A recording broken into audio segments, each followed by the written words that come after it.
Hello everyone, welcome to chemistry class. Again, unit second, that is solutions, and it is the fourth lecture. Okay, and topic है हमारा आज का vapour pressure of liquid solutions. अब आपको पता है कि लिक्विड सॉल्यूशंस क्या होते हैं? ऐसे सॉल्यूशंस जिसमें सॉल्वेंट तो लिक्विड होगा एंड जो सॉल्यूट मे बी सॉलिड हो, लिक्विड हो या गैस हो। इस टाइप के सॉल्यूशंस में वेपर प्रेशर के बारे में हमें डिस्कस करना है। ठीक है, तो सबसे पहले वेपर प्रेशर होता क्या है लिक्विड का, उसे हम कैसे डिस्क्राइब करेंगे। ठीक है, अब इसे आप ऐसे समझ सकते हैं कि like this is a closed container. ये क्लोज्ड कंटेनर है और इसमें कोई वोलेटाइल लिक्विड फिल्ड है। वोलेटाइल मीन्स जो इवेपरेट होगा। ठीक है, सपोज वाटर है तो जब भी हीट करेंगे ये इवेपरेट होगा और वेपर्स बनेंगे। तो अगर ये कंटेनर क्लोज है तो जो इसके वेपर्स हैं जो प्रेशर एक्सर्ट कर रहे हैं वो इस कंटेनर की सरफेस पे स्ट्राइक करेंगे और जो प्रेशर एक्सर्ट करेंगे that is called vapour pressure. ठीक है, तो vapour pressure of liquid, the pressure exerted by the vapours above the liquid surface in equilibrium at a given temperature is called vapor pressure। Means ये close container है, अगर ये open होता तो vapours यहाँ पे रहते ही नहीं, वो एटमॉस्फेयर में चले जाते। तो बिकॉज ये क्लोज कंटेनर है तो जो वेपर हैं, मतलब जब भी हम कोई यहाँ सॉल्वेंट को हीट करेंगे, गर्म करेंगे तो वो वेपराइज होगा। ठीक है, और वेपर फॉर्म में कन्वर्ट हो जाएगा। This is vapour phase and this is liquid phase, और इनमें आपस में इक्विलिब्रियम एस्टैब्लिश हो जाएगा। तो उस कंडीशन में जो वेपर प्रेशर एक्सर्ट कर रहे हैं उसी को हम कह देते हैं vapour pressure of that liquid. ठीक है, और ये दो फैक्टर्स पर डिपेंड करता है कि किसी लिक्विड का वेपर प्रेशर ज़्यादा है या कम है। कौन से वो फैक्टर्स हैं? तो जो फर्स्ट फैक्टर है that is nature of the liquid. अब आपको पता है कि हर लिक्विड है, पार्टिकल है, उनके बीच में इंटरमॉलिकुलर फोर्स ऑफ अट्रैक्शन तो होगा ही होगा। तो जिन भी लिक्विड्स का के बीच में फोर्स ऑफ अट्रैक्शन ज़्यादा होगा मीन्स वो टाइटली बॉन्डेड होंगे। ठीक है, तो इसका मतलब है उनका वेपर प्रेशर कम ही होगा। जो जितना ज़्यादा फोर्स होगा वो उतनी ही कम फोर्स से वो वेपोराइज होंगे। ठीक है, तो इंटर मॉलिक्यूलर फोर्स और इन्वर्सली प्रोपोर्शनल है वेपर प्रेशर के। जिसका फोर्स वीक होगा वो तेज़ी से वेपराइज होगा, जिनके बीच में फोर्स स्ट्रांग होंगे वो स्लोली वेपराइज होंगे। एंड टेम्परेचर डायरेक्टली प्रोपोर्शनल होता है, मीन्स जैसे हम टेम्परेचर बढ़ाएंगे वैसे ही वेपराइजेशन जो पावर होगी या जो रेट ऑफ एवेपरेशन होगी वो इंक्रीज हो जाएगी। तो टेम्परेचर के डायरेक्टली प्रोपोर्शनल होता है वेपर प्रेशर। तो ये दो मेन फैक्टर्स हैं जिन पे वेपर प्रेशर डिपेंड करता है। ओके, अब अभी हमने बात की vapour pressure of liquid and अब हम बात करेंगे vapour pressure of liquid solutions, binary solution जिसमें solvent and solute both are in liquid states and both are volatile.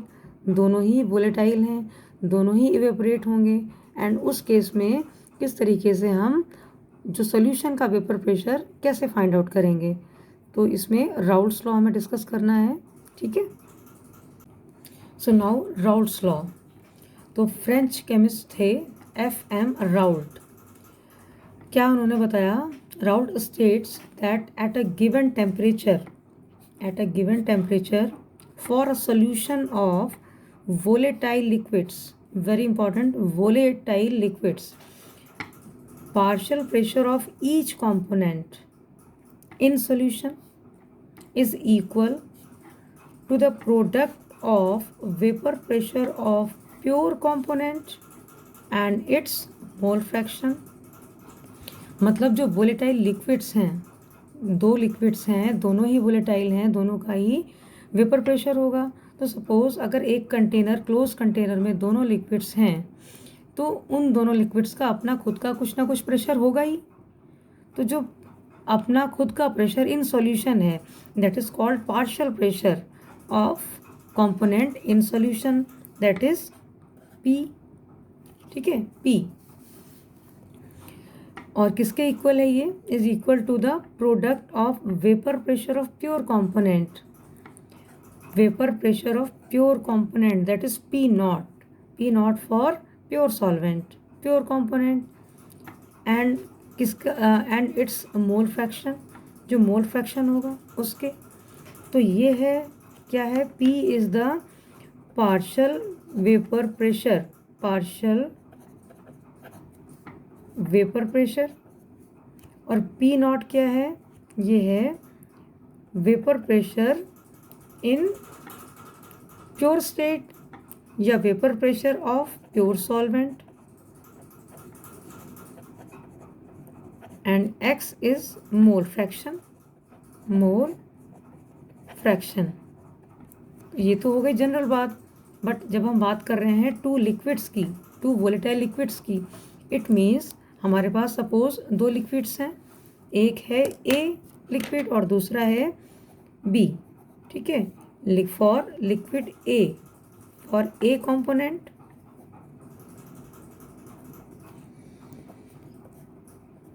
PA, P is partial vapor pressure of A component, ठीक है, पहला जो liquid होगा उसका, and partial vapour pressure in solution, very important, ये ध्यान रखना है आपको कि सॉल्यूशन के अंदर उस A का कंपोनेंट का कितना प्रेशर होगा सॉल्यूशन के अंदर, तो that is called partial vapour pressure, ठीक है, is equal to PA not, यानी उस A कंपोनेंट का प्योर स्टेट में, प्योर सॉल्वेंट का कितना वेपर प्रेशर होगा।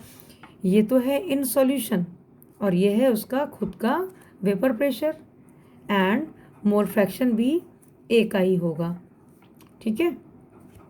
ऐसे PB फॉर B component,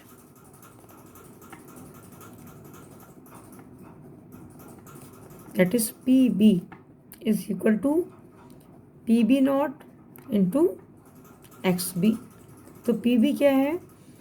partial vapour pressure in solution, partial vapour pressure of B component in solution is equal to vapour pressure of B in pure state into mole fraction of B, ठीक है। तो ये दो different जो liquids हैं हमारे volatile liquids, उनके partial vapour pressures solution में हैं। ये राउल्ट्स लॉ ने इसका एक क्वांटिटेटिव रिलेशनशिप दिया था, PA और इनका रिलेशन, ठीक है। अब आपको दोनों वोलेटाइल लिक्विड्स के का जो सॉल्यूशन है और उनके आपको अलग अलग पार्शियल प्रेशर्स पता है सॉल्यूशन में क्या है, ठीक है, PA एंड PB। तो अकॉर्डिंग टू डाल्टन्स लॉ जो टोटल प्रेशर होगा सॉल्यूशन का, दैट इज P टोटल क्या होगा? That will be equal to PA plus PB, यानी A कंपोनेंट का partial vapour pressure in solution and B component का partial vapour pressure in solution, उनका जो सम होगा that will be equal to the total vapour pressure of the solution. And PA क्या है? अभी आपने पीछे देखा था कि PA is equal to P not of A into XA, and PB क्या है? PB not into XB। अब आपको ये भी पता है कि XA plus XB is equal to 1, so you can also write XA is equal to 1 minus XB, और इसकी वैल्यू हम इस इक्वेशन में पुट कर सकते हैं। तो P total is equal to P not of A into XA की जगह हम लिख सकते हैं 1 minus XB plus that one PB not into XB। तो इससे हम टोटल वेपर प्रेशर सॉल्यूशन का फाइंड आउट कर सकते हैं, अगर आपको P नॉट A पता है, P नॉट B पता है एंड मोल फ्रैक्शंस पता है, ओके। अब राउल्ट्स लॉ को हम ग्राफिकली भी समझ सकते हैं, लाइक हमारे पास जो दो लिक्विड्स हैं, एक A लिक्विड एंड दूसरा B लिक्विड, तो this is the vapour pressure of A liquid, ठीक है, प्योर स्टेट में P नॉट है, it means it is in pure state, pure form है या प्योर सॉल्वेंट का वेपर प्रेशर है, ठीक है। एंड उस केस में जो उसका मोल फ्रैक्शन है that is XA is equal to 1, और जब A की लिक्विड है तो उस केस में XB तो ऑब्वियसली 0 ही होगा, और जो इनका प्रोडक्ट है P0 and mole fraction that is equal to PA, ठीक है, इनका प्रोडक्ट है it is equal to PA। ऐसी जो सेकंड लिक्विड है दैट इज B लिक्विड या B कंपोनेंट, ये उसका प्योर सॉल्वेंट का जो वेपर प्रेशर है B का दैट इज PB0, ठीक है, और उस केस में जो मोल फ्रैक्शन है वो XB वो 1 है, XB 1 है तो XA ऑब्वियस सी बात है इसमें भी दूसरे कंपोनेंट का मोल फ्रैक्शन 0 ही होगा, और जो इनका प्रोडक्ट है, ठीक है, P0 and mole fraction of B component that is equal to PB, and this is the total vapor pressure of the liquid solutions that is equal to PA plus PB। Means PA क्या है, vapour pressure A का है in solution, partial vapour pressure of A in solution, and this is partial vapour pressure of B in solution. तो solution में जो total pressure है उनका sum is equal to the total pressure of liquid solutions, ठीक है, जिससे आप हम ग्राफिकली भी समझ सकते हैं।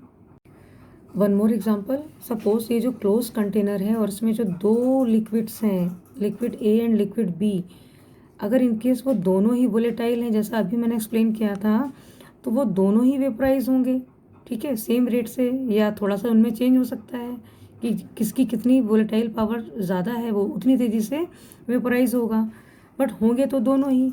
यानी कि जब इस टोटल पूरे सॉल्यूशन का वेपर प्रेशर हम फाइंड आउट करेंगे तो A का पार्शियल प्रेशर प्लस B का पार्शियल प्रेशर, इनका सम हो जाएगा टोटल वेपर प्रेशर के बराबर, ठीक है। लेकिन जो सेकंड केस है राउल्ट्स लॉ का वो है vapour pressure of solutions of solid in liquid. पहले थे liquid in liquid, both are volatile liquids, but यहाँ पे क्या है, लिक्विड तो सॉल्वेंट है बट जो सॉल्यूट है वो सॉलिड है, एंड सॉलिड भी कैसा, नॉन वोलेटाइल। तो अब इस केस में क्या होता है, राउल्ट्स लॉ क्या बोलता है कि सपोज हमारा जो लिक्विड है, रेड कलर से मैंने दिखाया है, ये लिक्विड है, सॉल्वेंट है और ये वेपराइज होगा, ठीक है।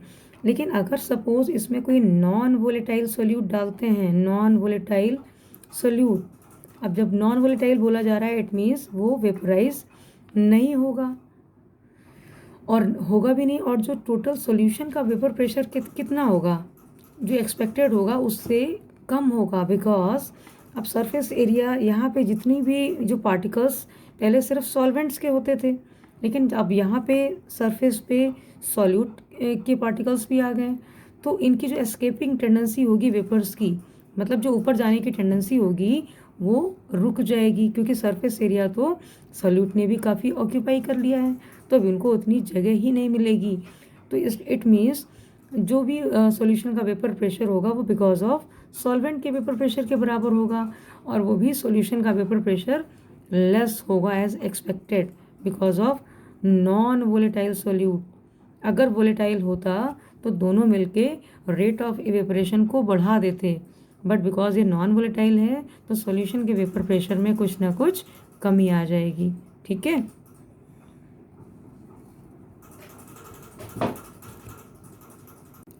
So the vapor pressure of the solution having non-volatile solute is found to be less than that of pure solvent।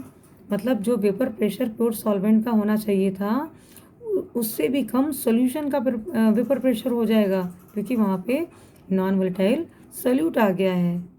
तो Raoult's law for solution containing non volatile solute is at a given temperature the vapor pressure of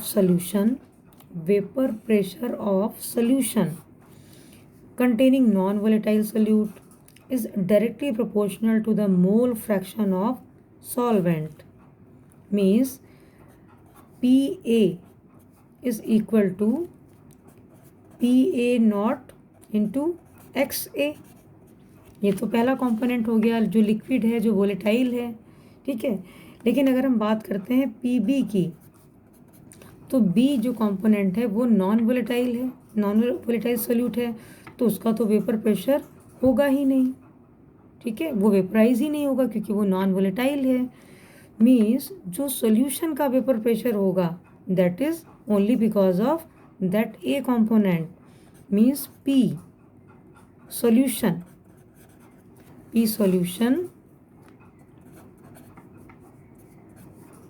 is equal to P naught of A into XA, क्योंकि यहाँ B का कोई role नहीं है तो solvent का ही जो वेपर प्रेशर होगा वही सॉल्यूशन का वेपर प्रेशर होगा। ठीक है, तो ये राउल्ट्स लॉ था। अब इसी फॉर्मूले को हम इस तरीके से भी लिख सकते हैं, दैट इज P और ये P नॉट A आ जाएगा अपॉन में, P upon P not of A is equal to XA। ठीक है, और दोनों साइड को अगर हम 1 से सब्ट्रैक्ट कर दें means 1 minus P upon P not of A is equal to 1 minus XA। ठीक है, and that is equal to XB, XA plus XB is equal to 1। ठीक है, तो 1 minus XA is equal to XB, ये पूरा आ जाएगा XB। ठीक है, और P नॉट A 1 जा ये आ जाएगा, आप सॉल्व करोगे तो P not A minus P is pressure of solution upon P not of A। ठीक है, तो ये रिलेशन जो हमारा आ गया that is the modified form of a Raoult's law. And what is this P not minus P? This is the lowering in vapour pressure, means solvent का vapour pressure कितना था और जब उस सॉल्वेंट में हमने नॉन वोलेटाइल सोल्यूट ऐड कर दिया तो सॉल्यूशन के वेपर प्रेशर में कितनी कमी आ गई, वो कितना लो हो गया। तो that is called P not minus P is called lowering in vapor pressure, lowering in vapor pressure, and with respect to the pressure of pure solvent this is called a relative lowering। ये पूरा P naught minus P upon P naught, this is called a relative lowering of vapor pressure, and that is equal to the mole fraction of solute, and यही है Raoult's law की modified form. It is very important. Okay, and इसी फॉर्मूले से ये definition भी आ जाएगी Raoult's law की मॉडिफाइड फॉर्म की इस फॉर्मूले से। तो ये क्या है, the relative lowering in vapor pressure of an ideal solution, जो solution है that is ideal containing non-volatile solute is equal to the mole fraction of solute at given temperature, mole fraction of solute at given temperature। तो this is very important, a relative lowering in vapor pressure। okay, तो आज के इस video में हमने क्या क्या देखा, हमने देखा vapour pressure of liquid solutions, है ना, और Raoult's law for volatile solute means जिसमें सॉल्यूट वोलेटाइल होगा, लिक्विड होगा, एंड सॉल्वेंट भी वोलेटाइल लिक्विड होगा। एंड साथ में राउल्ट्स लॉ हमने देखा फॉर नॉन वोलेटाइल सॉल्यूट, ऐसा सॉल्यूशन जिसमें लिक्विड के साथ में सॉल्यूट नॉन वोलेटाइल होगा। एंड लास्ट में हमने देखा था राउल्ट्स लॉ की modified form that is relative lowering in vapour pressure, उसका relation with mole fraction of solute. ठीक है, तो that is all for today. I hope आपको टॉपिक क्लियर हो गया होगा राउल्ट्स लॉ वाला, इट इज़ वेरी इंपॉर्टेंट। ठीक है, तो थैंक यू फॉर वॉचिंग।